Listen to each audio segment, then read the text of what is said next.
Hello, all of you students. Myself is Vijay Tiwari. Today is my topics light. Light आज का जो हमारा topic है light है। लाइट में हमने टॉपिक को सेलेक्ट किया, वो हमने टॉपिक सेलेक्ट किया रेक्टिलिनियर प्रोपगेशन ऑफ लाइट। तो रेक्टिलिनियर प्रोपगेशन ऑफ लाइट क्या होता है, इसके बारे में हम स्टडी या डिस्कस करेंगे। The property of light according to its travel in a straight line path is known as rectilinear propagation of light। अगर कोई भी लाइट जो है वो एक स्ट्रेट लाइन में ट्रेवल कर रही है तो उसको रेक्टिलिनियर प्रोपगेशन ऑफ लाइट कहते हैं। तो क्लियर हो गया कि अगर कोई भी रेज जो है वो एक स्ट्रेट लाइन में ट्रेवल करेगी तो उसे रेक्टिलिनियर प्रोपगेशन बोलेंगे। इसके बाद नेक्स्ट हमारा टॉपिक है वो रे ऑफ लाइट। रे ऑफ लाइट क्या होता है, यानी प्रकाश की किरण क्या होती है। The light wave is considered to propagate one point to another point is a straight line path joining. This point is called ray of light। नहीं, यहाँ थोड़ा सा मिस्टेक्स है, दो बार रे दिस पॉइंट हो गया है, तो ये एक ही टाइम रहेगा दिस।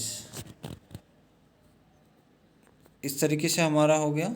इसके बाद हमारा जो टॉपिक है, अगर कोई रे है वो एक स्ट्रेट लाइन पाथ में ज्वाइनिंग कर रही है तो उसे हम रे ऑफ लाइट यानी प्रकाश की किरण कहते हैं। नेक्स्ट टॉपिक में हमारा है बीम ऑफ लाइट। यानी बीम ऑफ लाइट क्या होता है, बीम ऑफ लाइट को कैसे डिफाइन करेंगे। बीम ऑफ लाइट हमारा है ए बंडल ऑफ रे of light is called beam of light. यानी कि किरणों की जो बंडल के रूप में चलता है उसे हम बीम ऑफ लाइट कहते हैं। Large number of ray travel parallel to each other. अगर बहुत अधिक मात्रा में कोई रे पैरेलल चलती हैं तो उसे क्या बोलते हैं, then their collection from is parallel beam of light, तो उसे हम पैरेलल बीम ऑफ लाइट कहते हैं। इसके बाद हमारा है reflection of light. Reflection of light क्या होता है, the phenomena due to beam of light travels through the certain medium is strike a surface bounce off from it to some other direction is called reflection of light। there are two types of reflection। यानी प्रकाश की किरण जब किसी polish surface पे गिरती है और गिरने के बाद यानी टकराने के बाद वो दूसरी दिशा में उसी माध्यम में वापस चली जाती है, तो ये परिघटना प्रकाश का परावर्तन कहलाता है। और ये दो तरीके का होता है, एक होता है रेगुलर रिफ्लेक्शन और दूसरा होता है डिफ्यूज रिफ्लेक्शन। रेगुलर रिफ्लेक्शन क्या होता है, when A parallel beam of light strike a smooth polish surface it bounce from it as a parallel beam, this is called regular reflection occurs in the surface. अगर कोई भी parallel beam of light किसी polish surface पर गिरती है और गिरने के बाद वो पैरेलल ही वापस चली जाती है तो इसको क्या बोलते हैं, रेगुलर रिफ्लेक्शन बोलते हैं। रेगुलर रिफ्लेक्शन के लिए कंडीशन है कोई पॉलिश स्मूथ सरफेस होनी चाहिए और रेज वो गिरनी चाहिए, वो पैरेलल गिरनी चाहिए और गिरने के बाद जब वो रिफ्लेक्ट हो रही हैं तो वो भी पैरेलल होना चाहिए। तो इस तरीके से इसको क्या बोलते हैं, रेगुलर रिफ्लेक्शन। ये कहाँ होता है, स्टिल वाटर स्थिर जल में, लुकिंग ग्लास देखने वाले शीशे में, और ऑयल पॉलिश मेटल्स जो कोई ऑयल से पॉलिश किया हुआ कोई मेटल है, तो यहाँ पे एक परिघटनाएं होती हैं। इसके बाद है डिफ्यूज रिफ्लेक्शन। डिफ्यूज रिफ्लेक्शन क्या होता है, the phenomena due to which parallel beam of light strike a rough surface to get reflected it different possible direction is called diffuse reflection। it occurs from the walls, tree, wood, copper etc। diffuse reflection जो होता है वो उसमें parallel beam of light किसी rough surface पे गिरती है और गिरने के बाद वो डिफरेंट पॉसिबल डायरेक्शन में चली जाती है, तो ये परिघटना हमारा क्या कहलाता है, डिफ्यूज रिफ्लेक्शन कहलाता है।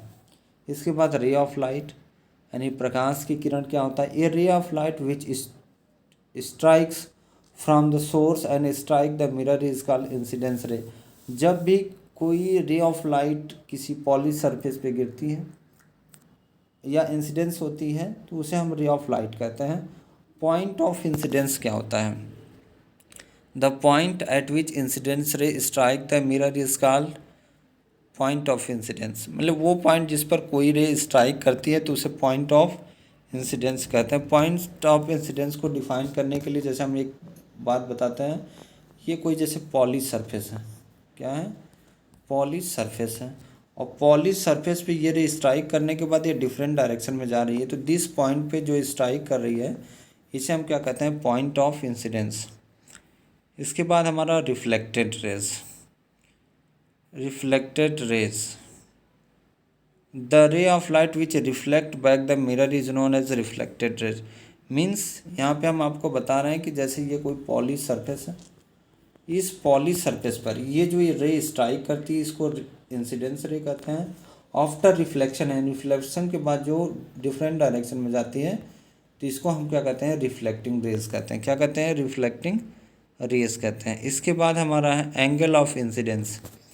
एंगल ऑफ इंसिडेंस क्या होता है? The angle between incidence ray and normal is known as angle of incidence. तो इसका भी एग्जांपल हम थोड़ा सा क्लियर कर लें। इंसिडेंस रे क्या होती है या इंसिडेंस एंगल क्या होता है?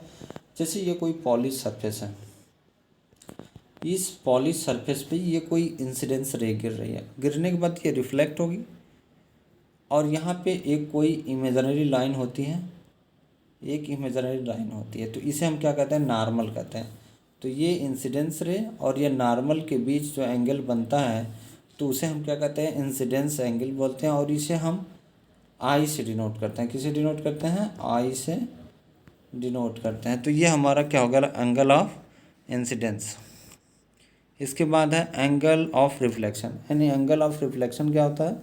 तो एंगल ऑफ रिफ्लेक्शन को भी हम डिफाइन करेंगे। एंगल ऑफ रिफ्लेक्शन क्या है? तो जैसे ये कोई पॉलिश सरफेस है, ये पॉलिश सरफेस है, पॉलिश सरफेस पे कोई इंसिडेंस रे फॉल कर रही है, तो ये मान लो क्या है?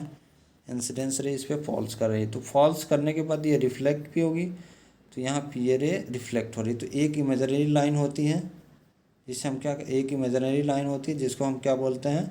नॉर्मल बोलते हैं। तो नॉर्मल और रिफ्लेक्टिंग रेज, नॉर्मल और रिफ्लेक्टिंग रेज के बीच एक एंगल बनता है जिसको क्या कहते हैं? रिफ्लेक्ट एंगल बोलते हैं या एंगल ऑफ रिफ्लेक्शन बोलता है। तो इस ये जो एंगल हमारा फॉर्मेट होगा इसको हम एंगल ऑफ रिफ्लेक्शन कहेंगे। तो इस तरीके से आज का ये हमारा टॉपिक था। इस टॉपिक से हमने पूरा क्लियर किया है। I hope you also satisfy. हमको उम्मीद है कि आप हमारे इन टॉपिक से आप बिल्कुल ही